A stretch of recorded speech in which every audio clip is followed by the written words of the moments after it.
Hey everyone, welcome back to Definitely Casual PCs, and today I'm going to be doing, finally, a game review. Been trying to get some video game reviews going for a while, but it just takes some time with playing games, getting stuff set up, getting different PCs set up. But, finally got one done.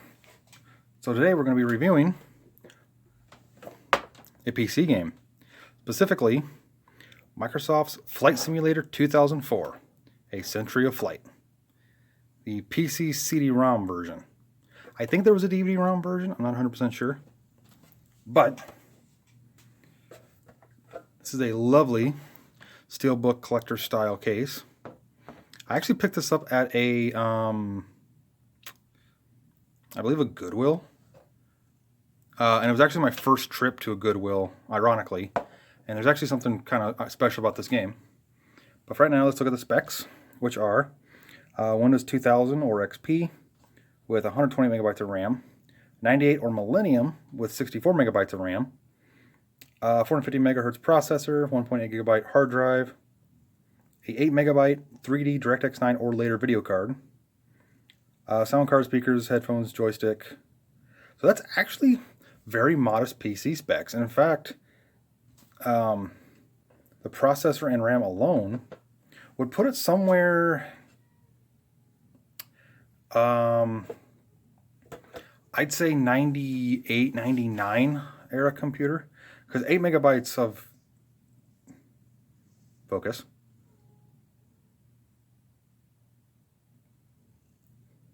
is actually not that powerful of a system. But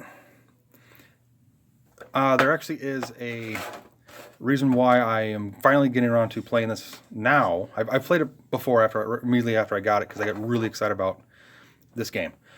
So the reason why I want to review this game first is because back in 2004, right at the time this game came out, I was trying to get into PC gaming. I had played on consoles for several years, Super Nintendo, Atari, N64, PlayStation, PS2, Xbox, etc. But I wanted to get into PC gaming because I had a lot of friends that would always talk about, these games that were coming out, and well, what system is it on? Oh, it's on PC. So I wanted to get into PC gaming, and at the time, I loved anything to do with flight. Ace Combat 3 for PlayStation, Star Fox for Super Nintendo, which really doesn't count as a simulation game or a flight game, but yeah, splitting hairs on that one. But I was really heavy into flight at the time, and this game had just come out. And I remember picking up a copy of this, same steelbook, at my local Kmart, and just being in awe of the screenshots on the back and how, at the time, how good it looked compared to console games that I played at the time. I really wanted to play this game, but the reason why I didn't get it, there was like 2 or 3 other games I wanted to get at the same time. I think Fear or Half-Life 2, I think looked really cool, but I couldn't get them because they rated M for mature, so I wouldn't be able to play them. But the guy at Kmart, he asked what kind of computer we had, and I'll see if I can find a picture of it, but it was a Gateway, it was some Gateway desktop, like the Flex, ATX, STC, Essentials, Gateway Essential, whatever. And I told him what it was. I just said Gateway, and it was running Windows Millennium.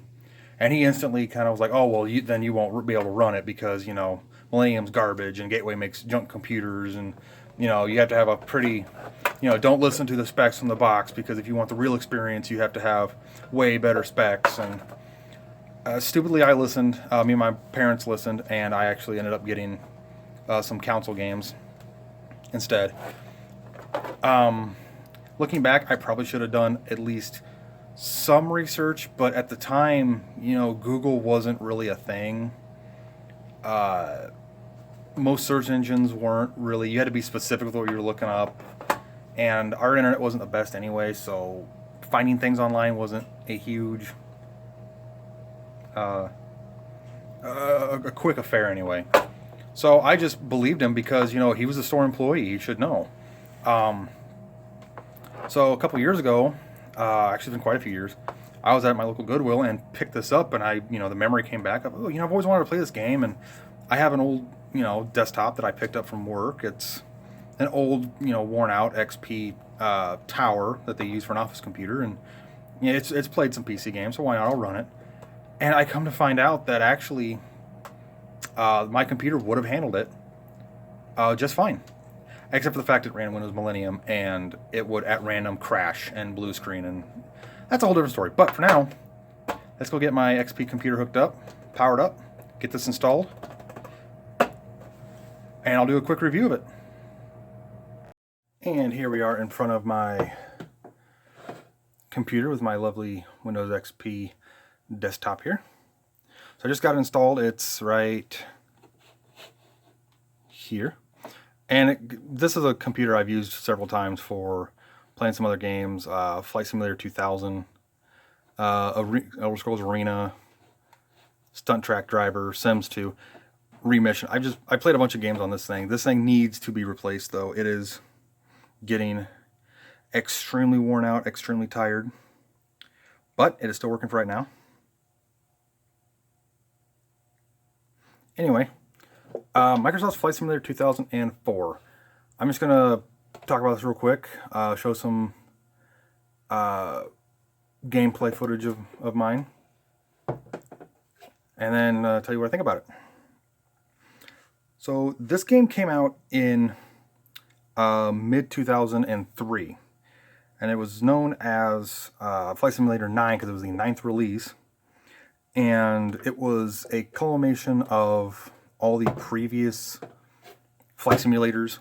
All the previous flight simulators with all of its features and technology.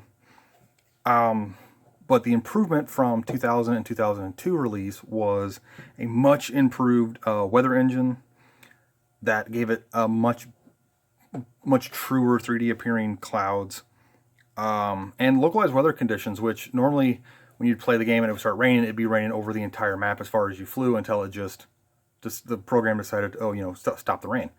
This would be if it's raining over, say, Chicago. Once you got out of Chicago, it would slowly start, like the rain would slowly start dying and then get sunny, and then when you turned around and went back into it, then it'd be raining again, which was actually pretty neat. Unlike 2002 version of this, which you had to order, well, at least I think 2002. I know 98 and 2000's release, you had to order the updated IFS discs, which would update bridges, it would update weather patterns, it would update a bunch of stuff to be current. This, because it was connected to the internet, basically, not all the time, but when you did, it would actually download up-to-date current weather conditions. So when you were playing this back in the day, if you were playing, say, in Chicago and it was a rainstorm, it would be raining if you flew over Chicago in your area. If you flew over Iowa in the middle of a blizzard, there'd be a blizzard over Iowa. If you were in a heat wave in Texas, it would have I'm not sure how you would show a heat wave in Texas, but it would show a heat wave. But yeah, it would have, true, at the time, current weather conditions.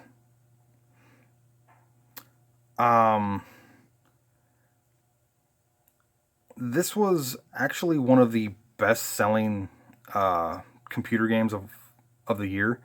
I don't remember, I think it was the 14th best-selling computer game of 2003. And it dropped down to 18th and 17th respectively for 2004 and 2005.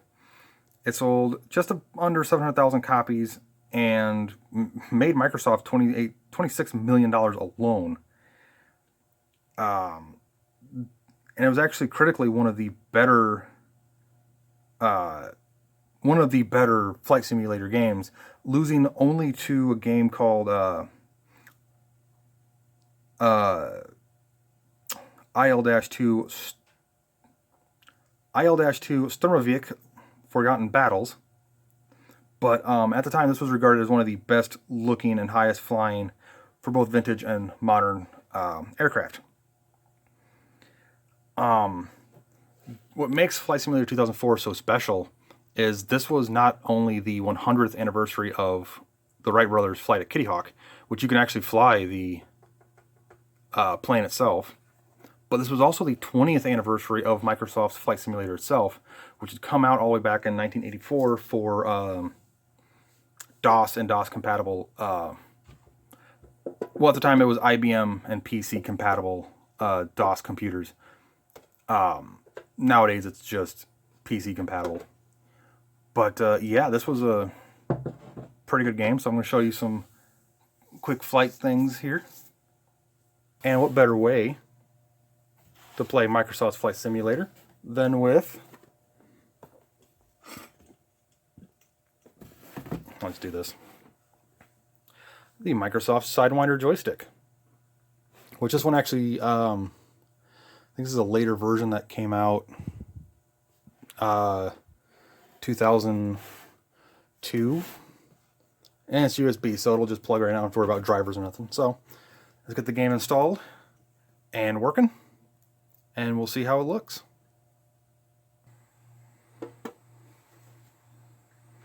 All right. Got my joystick all ready to go.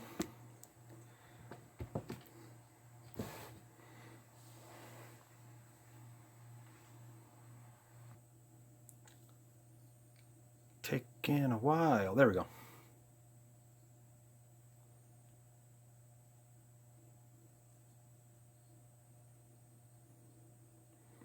I really need to get my screen capture software working again. I actually started to record this video a while ago, and unfortunately, for some reason, OBS did not want to work for me for some reason. Ooh, let's see, what do we got? Cessna? Let's try any.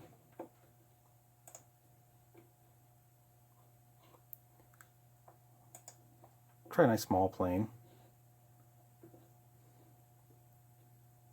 Yeah, it's not go helicopter.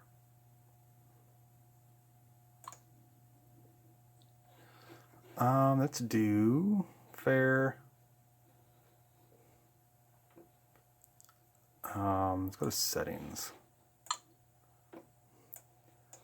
We will just max this out just to see what this computer can do. I know it's not going to do great. Water effect.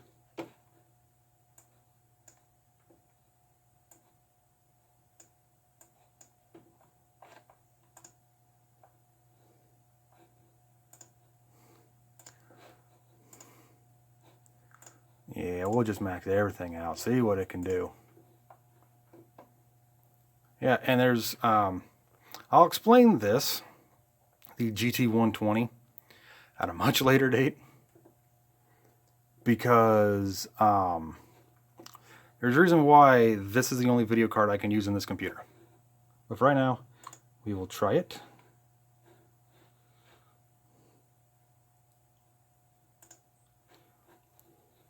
And see how it goes.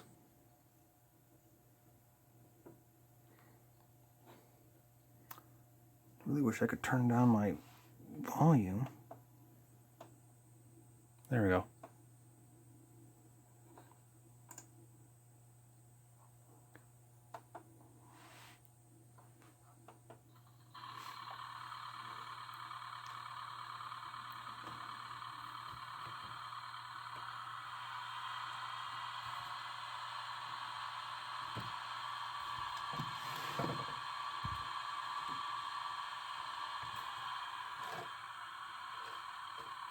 Oh yeah.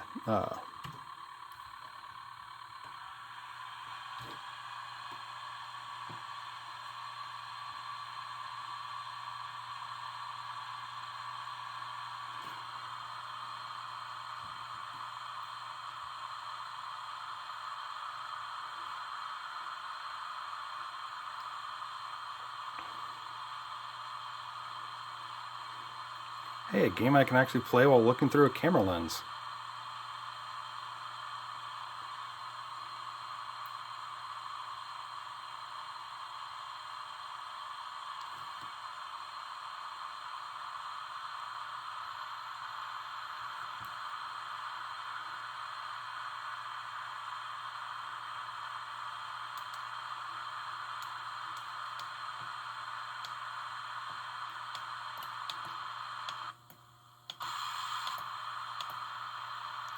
There we go. Let's try this.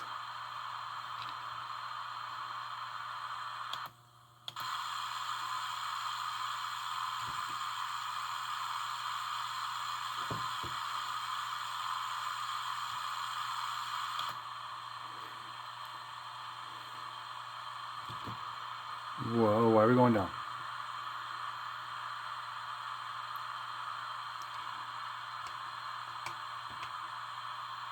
Ah. No, get out of this. Get out of it. There. It's been a while since I've had to play this. So yeah, the aircraft isn't too, unrealistic looking. It definitely shows its age on this old hardware, but nothing too out of the ordinary.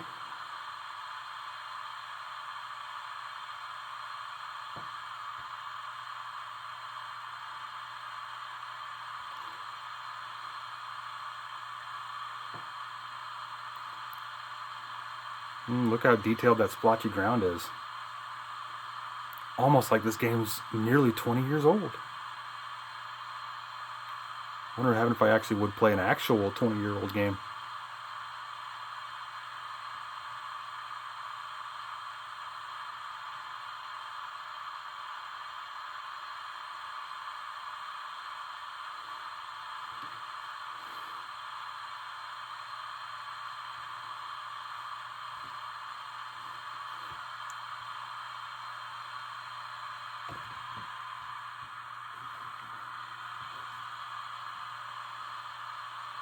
So yeah, it doesn't play too well.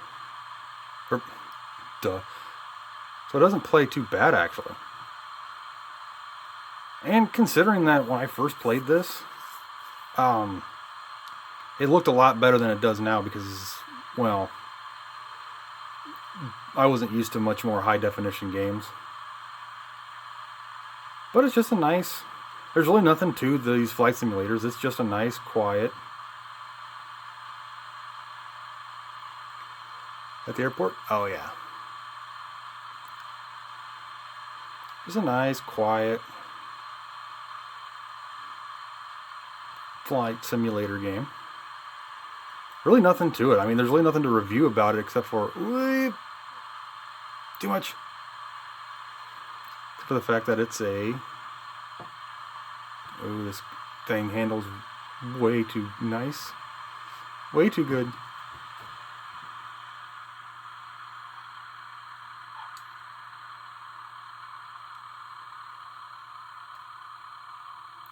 Stop, stop, stop, stop.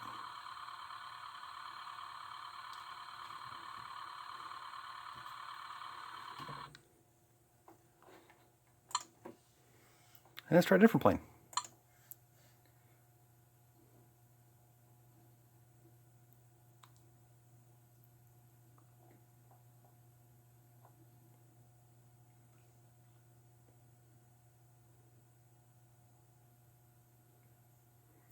Let's try a...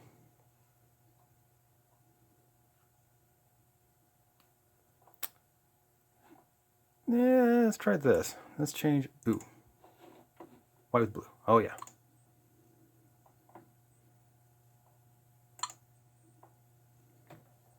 Let's try this, see how this plane works. Parking brake off.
Ooh, okay.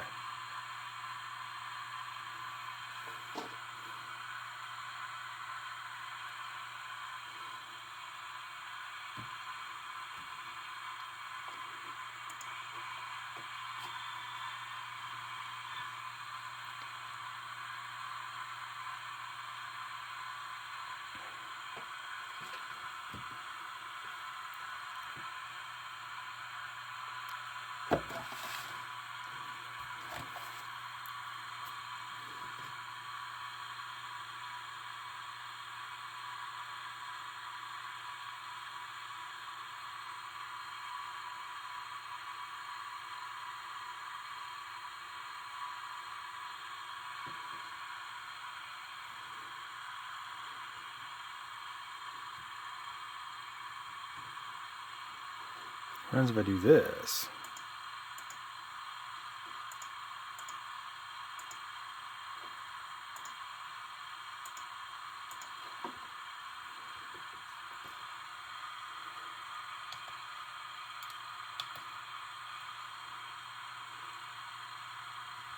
Get my mouse out of here.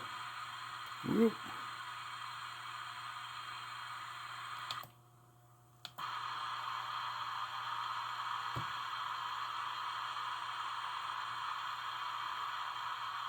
Ooh, I'm gonna hit the ground. Saved it.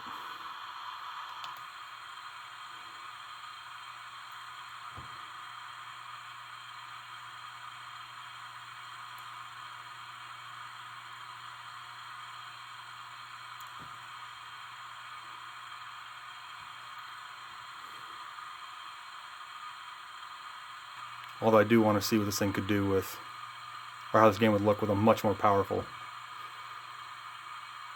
What happens if I crash? Can I crash it?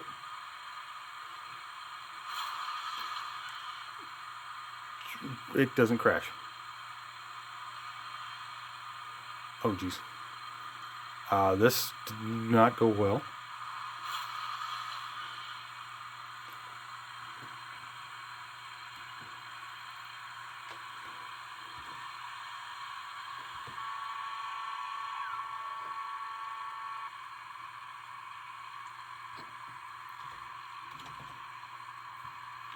Let's see if I can land in this guy's backyard.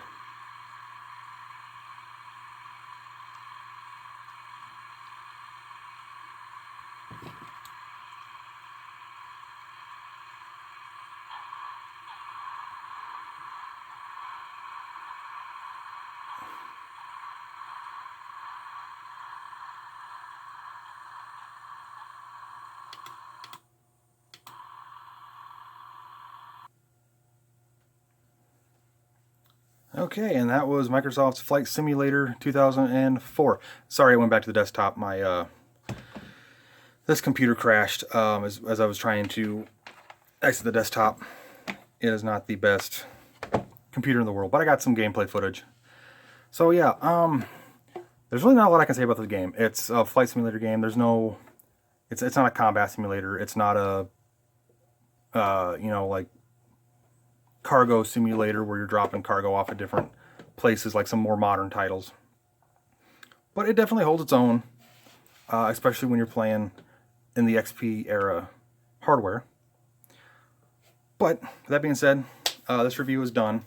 I had a lot of fun playing this game on camera for the first time. I've played it, you know, since I bought it, and I just absolutely love. This is rekindling. These flight simulator games are really rekindling my love for flying again. So if there's any games you guys want to see me review, please put them down in the comments. If I own the game, then I will have no problem reviewing it. If I get enough demand for a certain game, I may try and find it either online somewhere to download it, on Steam, GOG, or if I can find the physical copy on eBay, I may try and get it. Subscribe if you want to see more content, because I am going to be releasing a lot more video game based reviews, not just PC, but also vintage game consoles like the NES, the Super Nintendo, the N64, PlayStation. I'll even go as far as back as VIC-20. or even the Commodore 64, since I have both those computers.